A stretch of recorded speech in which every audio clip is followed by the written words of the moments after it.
그래서 요거는 2학기 거 생식과 유전 첫 번째 파트 세포 분열 파트고 다 외우는 겁니다. 열심히 외우시면 됩니다. 자, 첫 번째 거부터 그냥 간단하게 읽어봅시다. 세포 분열. 세포 분열이라는 거는 세포 한 개가 두 개로 나누어지는 걸 세포 분열이라고 합니다. 그래서 생물의 몸을 이루는 체세포가 분열하면 세포 수가 늘어나서 생물의 몸집이 커지는 생장이 일어나게 됩니다. 뭐 그런 얘기야. 분열이래. 그래서 세포 분열이 필요한 까닭은 단순하게 세포 자체가 커지기만 하면은 외부와 닿는 면적이 줄어든다. 밑에 예시를 들어놨지. 첫 번째 정육면체는 한 변의 길이가 1cm, 두 번째는 2cm, 세 번째는 3cm지. 그래서 밑에 표면적까지 다 계산해놨지. 그러면 한 변의 길이가 1cm인 친구는 표면적이 얼마야? 얘 표면적이 6제곱cm란 말이야. 근데 한 변의 길이가 3인 친구는? 54. 이게 무슨 얘기냐면 얘가 사이즈가 3으로 커져버리면 표면적이 54야. 근데 그렇게 안 하고 얘가 세포 분열을 해서 이렇게 생긴 친구가 이 사이즈만큼 있으려면 총 몇 개 있는 거야? 9개가 되겠지. 밑에 3개 해서 3층으로 있을 거 아니야. 그럼 9개야? 우선 이 27개 아니야? 맞아요. 바닥만 해도 9개인데 그게 3층으로 있으니까. 그러면 토탈 얘는 27개만큼 나올 수가 있단 말이야. 같은 사이즈에서 얘가 분열을 해버리면 이 사이즈로 커지는 게 아니고 이만큼 분열을 하면 이 사이즈를 채울 수 있게 분열을 하면 27개로 분열이 되겠지. 이게 이해가 좀 애매하면 이 사이즈로 커져서 27개로 나눠졌다고 생각하면 이런 식으로 이렇게 나눠진다. 아이고 이런 식으로 이렇게 나눠졌다 치면 27개가 나올 거 아니야. 그럼 얘는 표면적이 7, 6이 54, 6이 12 이만큼 엄청나게 표면적이 넓어져 버리잖아. 근데 세포라는 게 항상 외부와 물질 교환이 일어나야 되거든. 산소를 받고 이산화탄소를 내주고 이런 식으로. 그럼 물질 교환하는데 표면적이 넓을수록 유리하다는 거지. 그래서 세포 분열을 하게. 옆에 물질 교환 얘기도 나와 있지. 세포는 세포 표면을 통해서 외부로부터 생명 활동에 필요한 산소와 영양소를 흡수하고 노폐물을 내보내 물질 교환을 합니다. 그럴 때 표면적이 넓을수록 유리하겠지. 여기 지금 표에는 조금 더 어렵게 부피분의 표면적으로 계산을 해놨거든. 그게 얘를 똑같은 부피로 만들어 주니까 이만큼 표면적이 늘어났잖아. 이거를 원래 부피 자체는 333이니까 27이지? 27분으로 다 나누면 그 숫자가 나오는 거지. 조금 어렵게 설명해 드릴게요. 그래서 세포 분열을 합니다. 자, 그 다음에 염색체. 염색체는 평소에 많이 들어보지, 그지? 유전 정보를 담아서 전달하는 역할을 하는 것으로 DNA와 단백질로 구성이 되어 있다. 여기 그림에 보면은 염색체 그림, 보라색 그림 보이지? 이 보라색 그림이 보면은 X자 모양으로 생겼잖아. 이 X자 모양 전체를 염색체라 그러고 이 한 개를 염색 분체라 그러고. 근데 여기 그림을 보시면은 실이 꼬여 있는 것 같이 생겼지? 그래서 이 끄트머리에 이렇게 연결돼가지고 이렇게 꼬여있던 실을 이렇게 풀어가지고 어떻게 생겼는지 보여주잖아, 그지? 그래서 거기 초록색으로 되어 있는 건 단백질, 그지? 그 다음 뱅글뱅글 꼬여있는 건 DNA, 이런 식으로 구성이 되어 있다.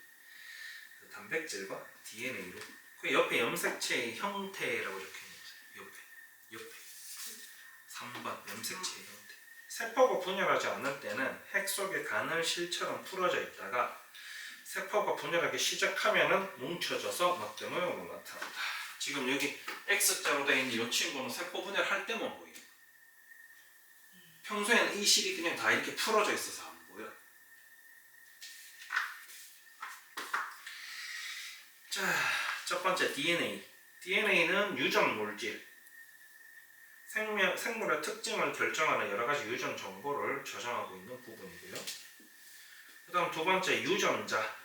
DNA에서 유전 정보를 저장하고 있는 특정 부위를 유전자라고 하고 우리가 이 DNA는 수많은 유전자를 포함하고 있다. 여기 쉽게 얘기하면은 이 옆에 그림에서 이 부분 이 전체가 DNA고 각각 요만큼 유전자, 요만큼 유전자, 요만큼 유전자 다 따로 유전자.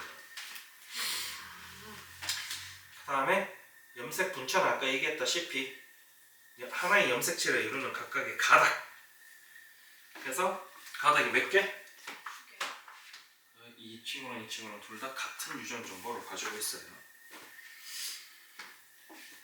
유전자에 대해서, 염색체에 대해서 기본적으로 설명하고 있고. 그래서 오른쪽에 그 과정을 보여주고 있지.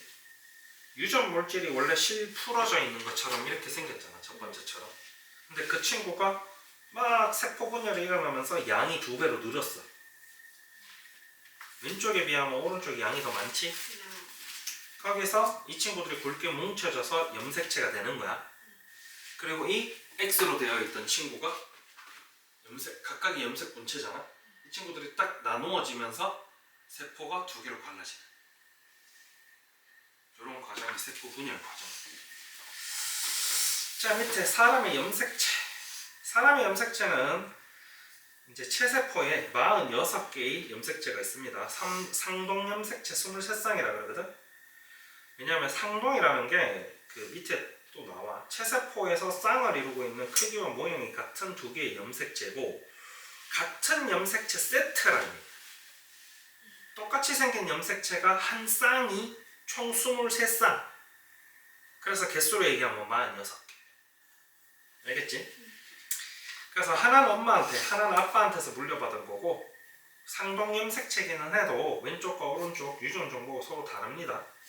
하나는 엄마한테 받았고 하나는 아빠한테 받았으니까. 왜냐면 세포 분열이 일어나면 엄마한테 받은 염색체, 아빠한테 받은 염색체 따로따로가 계속 분열하면서 그 정보를 가지고 계속 분열하거든. 그러니까 이 정보 바뀌진 않아.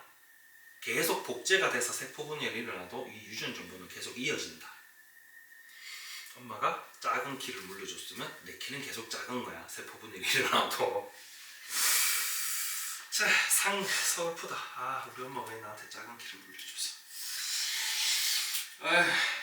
상염색체. 염색체가 총 몇 쌍이 있다고요? 2개. 몇 쌍이 있다고요? 23쌍이 있는데 그 중에 22쌍은요 상염색체라고 해요. 남녀 공통으로 가시는 염색체고 마지막에 한 쌍만 성염색체라고 합니다. 성을 결정하는 염색체고 염색체가 하나는 X 염색체, 하나는 Y 염색체거든. 그래서 마지막 한 쌍이 가지고 있는 염색체가 XX 염색체면은 여자가 되는 거고 마지막 한 쌍이 XY 염색체가 돼버리면 남자가 돼. 그래서 그런 얘기 하지. 예를 들어서 아기가 나오는데 딸인지 아들인지 결정하는 건 누가 결정한다? 아빠가 결정한다. 왜? 엄마는 줄 수 있는 염색체가 X 염색체밖에 없어. 그럼 아빠가 Y 염색체를 주면 아들인 거고 아빠가 X 염색체를 주면 딸인 거야. 자, 밑에 뭐 염색체 구성 그림 있는데 뭐 그림은 그냥 그림인갑다 하시면 돼요. 맨 마지막에 XX 염색체, XY 염색체가 중요한 거기 때문에 앞쪽에 22쌍의 염색체는 그림이 어떻게 생겨도 상관이 없습니다. 오른쪽에 4번 문제 보시면 그림이 또 이런 식으로도 나오죠. 별로 상관이 없어요. 문제 보시면 당연한 거 묻습니다. 괄호 1번 읽어보세요. 사람이 체세포에 들어있는 염색체 수 몇 개예요? 46개. 뭐 이거 숫자만 세알릴 수 있으면 더 할 수 있잖아. 그 그림의 숫자 뭐 22쌍, 23쌍, XY까지, XX, XY까지 해서 23쌍 있잖아. 다 그냥 이런 거 묻기 때문에 뭐 그림 별로 안 중요해. 첫 번째 페이지는 그런 내용을 담고 있습니다. 뒤 한번 넘어가 볼까요? 자, 그래서 본격적으로 체세포 분열하는 과정을 봅니다. 그래서 체세포 분열이라는 건 앞에서 배웠다시피 한 개의 체세포가 두 개로 나누어지는 거, 세포 분열되는 거 체세포 분열이라고 하죠. 굳이 체세포라고 얘기를 하는 게 우리가 생식세포라는 부분이 또 따로 있거든. 나중에 배우는 생식세포, 중학교 때 이 뒤 바로 뒤에 나온다. 감수분열. 생식세포 분열은 좀 달라서 체세포 분열이라고 하는 거예요. 일반적으로 우리 몸을 구성하는 세포는 전부 다 체세포고요. 생식세포는 이제 정자난자 같은 거. 그런 게 생식세포고 나머지는 다 체세포예요. 세포 분열 과정. 지금 보시면은 총 몇 개의 단계로 이루어져 있죠? 5개. 그래서 처음부터 그냥 다 외우셔야 됩니다. 간기. 그림은 그냥 그런 것다 해요. 그림의 특징만 보시면 돼요. 간기 같은 경우는 보시면은 X 모양이 보여요, 안 보여요? 아까도 얘기했다시피 세포 분열이 일어나기 전에는 그 실이 다 풀려 있다 했잖아. 우리가 X 모양으로 염색체 모양을 만들어주는 거는 세포 분열이 일어나야 만들어집니다. 그래서 여기 한글에 보면 세포의 크기가 단순하게 커지고 DNA가 복제돼서 양이 2배로 늘어날 뿐이다. 아직 염색체 모양은 갖춰지지 않아요. 핵막이 뚜렷하며, 핵막이라는 건 여기 염색체 감싸고 있는 부분에 핵막이라고 적혀있지. 염색체가 핵 속에 실처럼 풀어져 있다. 그래서 여기서는 포인트가 핵막이 뚜렷하고 실처럼 풀어져 있는 게 포인트죠. 그리고 요 감기 때 일어나는 물질이 복제되는 시기, DNA가 복제되는 시기다. 그럼 외워놔야 되겠지? 뭐 오른쪽에 7번 문제 잠깐 볼래? 8번 문제. 8번에 1번 유전 물질이 복제되는 시기가 언제라고요? 감기예요. 그럼 위에 그림에서는 누구예요? 이런 식으로 문제가 나온다는 거지. 그래서 특징적인 걸 좀 외워둬야 되겠지, 그지? 자, 감기는 분열 전입니다. 실제로 핵분열이 일어나는 건 전기부터 말기까지예요. 감기가 엄청 길어. 평상시는 그냥 감기라고 생각하면 돼. 감기가 이만큼 길면 체세포 분열 요만큼 하거든? 그리고 또 감기가 이만큼 길고 체세포 분열 요만큼 하는 거야. 체세포 분열, 핵분열은 전기, 중기, 후기, 말기로 나눠져 있고 전기 때는 핵막이 사라져. 핵막이 사라지면서 막대모의 염색체가 드디어 나타나지. 아까도 배웠다시피 염색체는 두 가닥의 염색 분체로 이루어져 있고 방추사라는 친구가 생깁니다. 이제 나중에 세포 분열이 일어나면 어떻게 일어나냐면 아까도 얘기했다시피 이렇게 염색체 X 모양으로 되어 있는 걸 각각의 염색 분체를 뜯어야 되잖아. 이 뜯으려고 양쪽에 실을 연결하는 게 실이 방추사야. 그래서 방추사가 생기는 거는 전기다. 그죠? 그 다음에 중기 때는 요게 이제 중앙으로 배열이 됩니다. 전기 때는 아무렇게나 나열되어 있고 방추사가 이제 생기는 거고 중기 때 이제 중앙에 배열이 됩니다. 가장 짧게 나타나는 시기고 염색체 수와 모양을 관찰하기 가장 좋은 시기다. 정렬이 예쁘게 돼 있잖아. 그 다음 후기 때는 이제 염색 분체가 드디어 분리가 돼서 양쪽 끝으로 이동이 되는 거고요. 말기 때는 이제 실제로 세포가 분열이 되겠지. 염색 분체를 양쪽으로 다 당겨 갔으니까 중간에 이렇게 오므라들면서 양쪽으로 갈라지는 거지. 이제. 세포가 두 개로 분열이 되게 된다. 핵막이 나타나면서 두 개의 핵이 만들어지고 염색체가 풀어지고 세포질 분열이 시작되는 게 말기. 말기는 이제 본격적으로 두 개의 세포로 갈라지는 거지.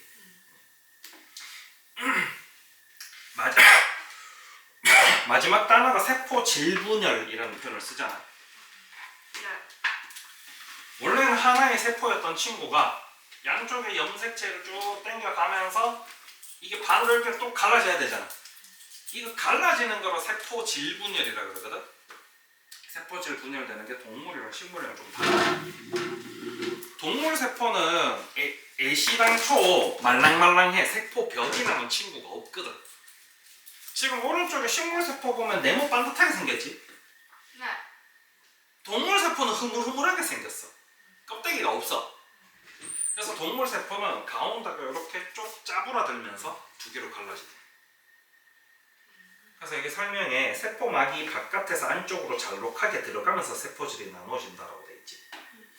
그리고 식물세포는요 반듯하게 네모나게 생겼어요. 그래서 가운데 새로운 벽이 생기면서 두 개로 갈라져. 그래서 여기 표현이 새로운 두 개의 핵 사이에 안쪽에서 바깥쪽으로 세포판이 만들어진다라고 표현이 돼 있지. 이게 차이점입니다. 그 다음 오른쪽에 모세포와 딸세포에 대한 표현도 나와 있지. 모세포는 세포 분열이 일어나기 전의 세포고요. 딸세포는 세포 분열 결과 새로 만들어진 표현. 세포. 하여튼 그렇게 돼 있습니다. 이제 뭐 문제 풀면서 보시면 돼요. 그래서 뭐 마지막에 또 딸세포 형성 이렇게 돼 있죠. 그래서 체세포 분열 결과 세포 수가 늘어나서 몸집이 커집니다. 성장기의 키 자라는 게 예시죠. 또는 사람은 아니지만 사람도 뭐 상처 아물 때는 그렇긴 해요. 재생, 새로운 세포, 상처 입은 세포가 이제 새로운 세포를 만들어서 상처를 아물게 해주는 역할도 합니다. 그래요. 외워야 되지 전부 다. 그 다음 감소 분열. 감소 분열은 이제 아까 체세포 분열은 다르게 생식세포에서 일어나는 분열. 그래서 감소 분열은 체세포 분열이 이루어지는 과정을 두 번 겪습니다. 1기, 2기 나누어서 겪거든.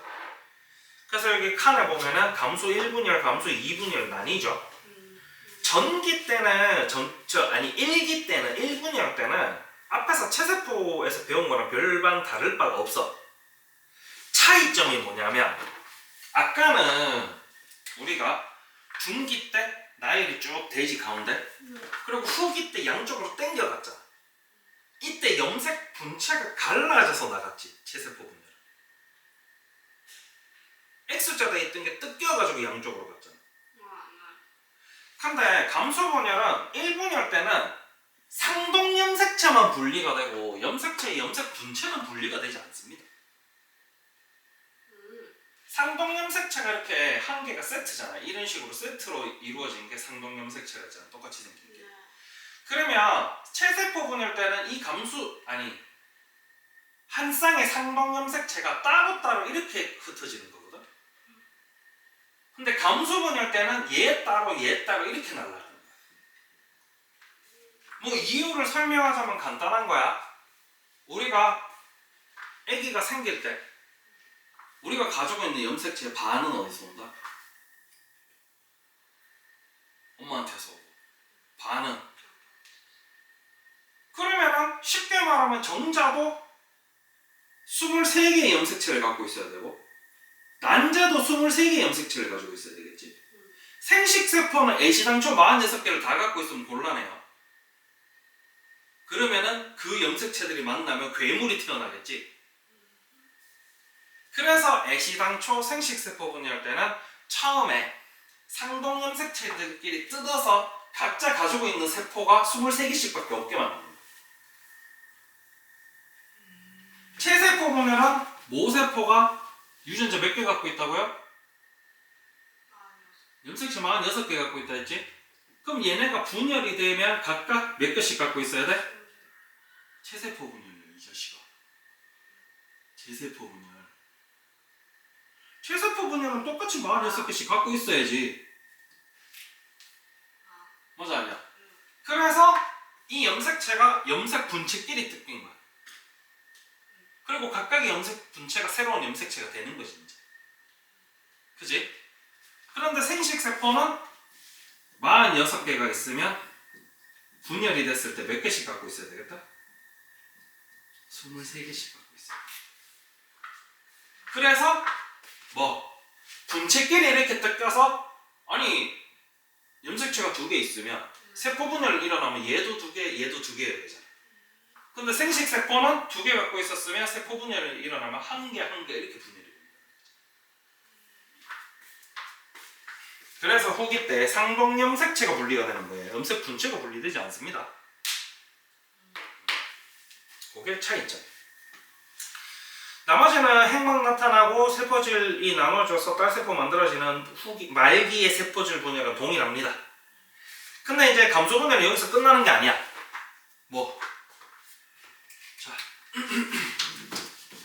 개수가 너무 많으니까 선생님이 한 세트만 할게요. 염색체 2개짜리로만 설명할게요.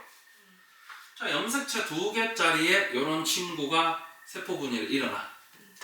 그럼 이 친구들은 여기서 한 개, 여기서 한 개, 이렇게 2개 가까워서 얘도 2개짜리가 된 거야. 얘도 여기서 한 개, 여기서 한 개, 2개짜리가 됐지. 그래서 이런 식으로 2개짜리가 체세포 분열이라면 2개, 2개가 돼야 돼. 그런데 감소 분열 같은 경우는 이렇게 생겼잖아. 그럼 처음에 분열이 일어났을 때는 이렇게 분열이 돼. 그리고 나서 2분열 때 얘네를 또 뜯어가지고 반토막을 내는 거야. 이런 식으로. 그러면 DNA 양만 줄어들 뿐이지 염색체 개수는 안 바뀌지. 원래 처음에 염색체 개수 몇 개? 2개. 근데 1분열 끝나고 나서 이미 1개가 됐어. 딸세포들이. 그리고 2분열 때는 바뀌질 않는다. 단지 그 DNA가 반토막 나서 뜯기는 거지. 체세포 분열 때처럼. 체세포 분열 때도 이게 염색 분체를 뜯어갔다는 얘기가 이 염색 분체가 사실은 염색체 한 개 역할은 하는 거거든. 단지 DNA 양만 적을 뿐이야. 그러면 체세포 분열이 일어난 다음에 다시 감기를 통해서 이 DNA 양을 2배로 복제를 시켜서 부풀리겠지. 그리고 나서 세포 분열할 때 또 염색체가 돼서 분체를 뜯어서 체세포 분열하는.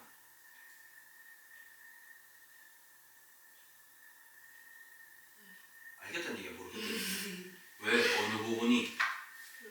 어느 부분이? 알겠어. 처음에 들을 때는 그냥 그런갑다 하지. 네. 감소 2분열 때는 분열 후에 염색체 수가 안 변한다 했어요. 체세포 분열 하듯이 염색 분체를 뜯는 거예요 그냥. 그래서 DNA 양만 반으로 줄어드는 거예요. 전기는 각각 지금 세포가 이미 몇 개야? 2개지. 2개 각각의 세포에서 우리가 일반적으로 체세포나 감소 1분열에서처럼 이제 전기가 시작이 되는 거예요. 근데 간기가 없었잖아. 네. 간기가 없었기 때문에 유전물질 복제하고 이럴 시간도 없어. 바로 2분열이 시작이 되는 거야. 그래서 핵막이 사라지죠. 중기 때 가운데 정렬되는 건 똑같고요. 후기 때 염색 분체 분리되는 거는 체세포 분열 때랑 똑같죠. 별로 다른 게 없습니다. 알겠지? 그래서 감소 분열은 일어나면은 딸세포가 총 몇 개가 나오는가? 4개가 나와. 감소 분열 결과는 생식세포 만들죠. 식물에서는 난세포, 꽃가루 이런 거 만들고요. 그죠? 그 다음에 동물에서는 난자, 정자 이런 거 만드는 거고. 체세포 분열과 감소 분열 비교. 체세포 분열은 몇 번 분열해요? 체세포 분열은 몇 번 분열했어요? 3번. 감소 분열은요?